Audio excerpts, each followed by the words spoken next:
Hi everyone, I'm Kim Lacey from Saginaw Valley State University, and I'm here to give my talk called Digital Archives, the Memory of Forgetting. Unfortunately, I'm not going to be in person with you, so if you are watching this and you have any questions, you're more than welcome to email me at krlacey@svsu.edu, or you can just find me on Twitter at Kim Lacey. So I'm just going to begin my talk, and again, if you have any questions, you can just feel free to contact me in a different way.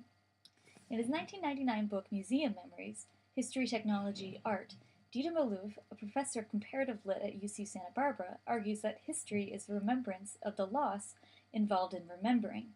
It's the memory of forgetting. I find this assertion to be interesting, while at the same time a little twisted, but I want to interrogate what actually makes this suggestion applicable to digital archives. Certainly, as we have learned from the likes of Pierre Nora, to equate memory and history is ill-advised, but I'll return to this idea in just a second. However, in this presentation, I'll use Malouf's suggestion that history is a memory of forgetting as a basis to start investigating the memorial and historical nature of digital archives. However, I want to look at these archives not solely from the perspective of storage, commemoration, and record keeping, but instead I will be focusing on some of the artistic projects that the same archives are being used for. And so it's kind of a clunky term, but archives, with a little T in the middle there, is the only thing I could really come up with. Obviously, my creative juices are not flowing so well with this one. So anyway, not only are these digital archives being used as reference points for historical research, but contemporary artists are also utilizing the contributions to these spaces as material for their craft. By appropriating others' materials, these artists transform an emotional and personal memory into a new aesthetic object. Therefore, I'll interrogate the transition the materials in digital archives undergo from personal memory into public art object. Additionally, I'll suggest a more local application of this practice, appropriating archival material for writing about collective memory. And at the onset of such a quest, it's vital to establish how the digital archives construct memory versus history. To help distinguish memory from its close relative, I can briefly lean on Pierre Nora. Although such a slight nod to Nora might be an injustice to his voluminous study on French history, his distinction between history and memory is helpful at this juncture to recharacterize the ways we recollect experiences.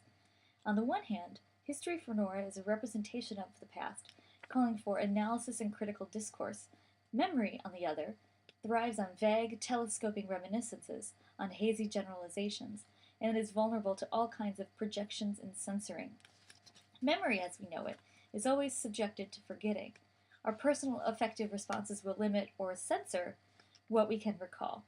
However, digital archiving does not speak to the limits of time. Whether censored by time or fresh in our thoughts, one can add memories to these sites at any point in the future. Because they're not limited to immediate responses, these digital archives also represent the possibility for shifting spaces of remembrance rather than being mere solidified historiographies of national importance. In fact, in the introduction to the book Save As, Joanne Gard-Hansen, Andrew Hoskins, and Anna Redding, the editors of that collection, note that history is a projection from one to many, whereas memory, and specifically digital memory, is more localized and can be thought of as peer-to-peer. Digital memory encourages memory making from below, so that digital archives collect stories from those that may not be historically significant, but instead are personally meaningful. One of the aims of the digital archives is to talk about experiences through different ways, different means, and different voices. And so it personalizes and expands those traditional boundaries of both history and memory. By actually using the terminology such as peer-to-peer, it becomes easier to show how these types of archives share memory amongst users and are able to use those memories in different ways. So for digital archives, media obsolescence also becomes a critical idea to consider, especially since the archives are relying on the stability of code. Rather than housing memories and keepsakes in permanent locations under ideal conditions and the watchful eyes of museum curators, these digital archives rely on the continued interest of unknown archivists. Worse still, the archives risk being forgotten, as they are at the mercy of badly written code, as N. Catherine Hales recognizes in her essay.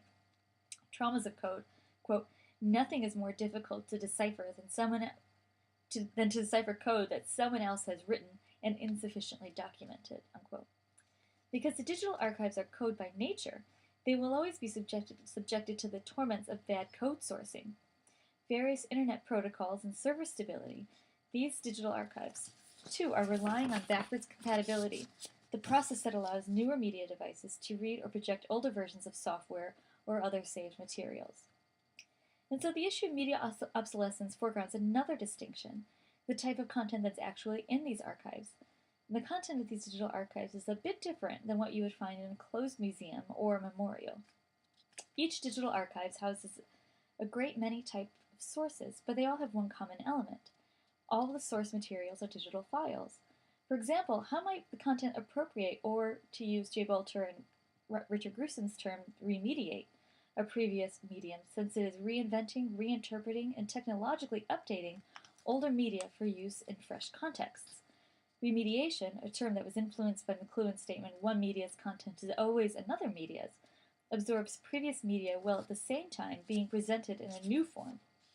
As a result, digital content walks a fine line between original and remediated. And one of the reasons why this fine line is so complicated is a result of interaction. These online archives are not places we would think of physically interacting with people. And so, for example, in her book Memorial Mania, Erica Doss points out that spontaneous memorials, like the ones that popped up after Columbine, enact a physical sense of loss through remembrance. On the contrary, online archives serve the purpose to capture and contribute to national memory as part of a moving history, and one that someone must look for with the intention of contributing. Digital archives, according to Doss, are not like physical memorials because we don't stumble upon them or gather at these sites. We usually hear about them, collect our thoughts carefully, and contribute to them intentionally with very crafted methods. But on the other hand, as Claire Bishop argues in Artificial Hells, to put it simply, the artist is conceived less as an individual producer, and here I'm thinking about using the archives as an aesthetic object. Less as an individual producer of discrete objects than as a collaborator and producer of situations. The work of art as a finite, portable, commodifiable project is reconceived as an ongoing or long-term project with an unclear beginning and end, while the audience, previously conceived as a viewer or beholder, is now repositioned as a co-producer or participant. In digital archives and other forms of digital art, the idea of a stagnant memory is lost, replaced instead with interactivity and participation. And as I move into this last section of my presentation, I want to discuss some of the ways digital archives in time interact with each other. Going back to Malouf, he argues that insofar as the past lies only in the act of remembering, it is indeed wholly contained in the present. The past, as a product of the present, is always a ruin because it always appears anachronistically in the present. In that respect, the past is always a ruin.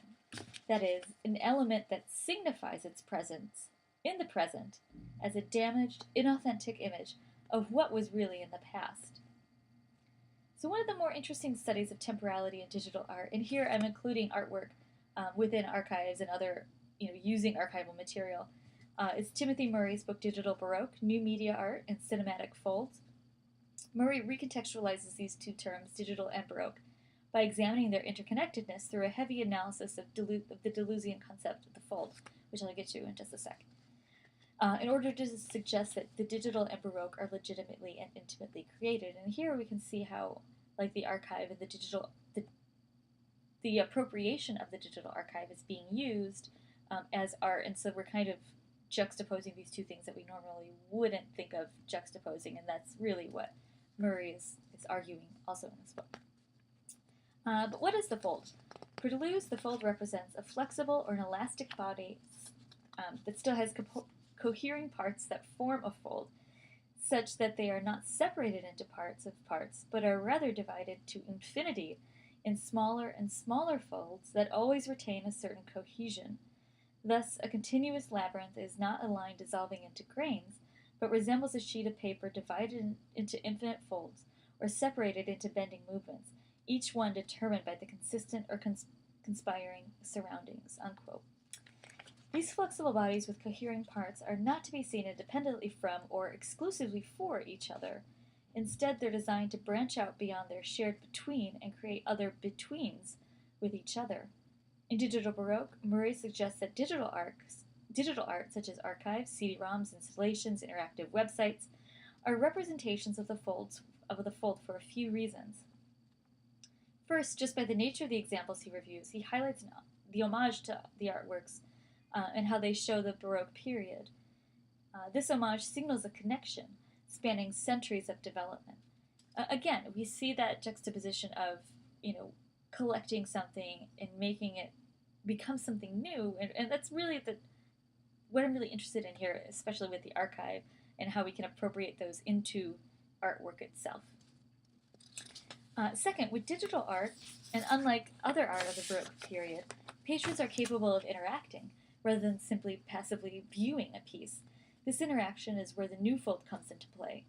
The communication between, for digital artwork, is not simply a hyperlink to another website or page within a page, although Murray does talk about these examples.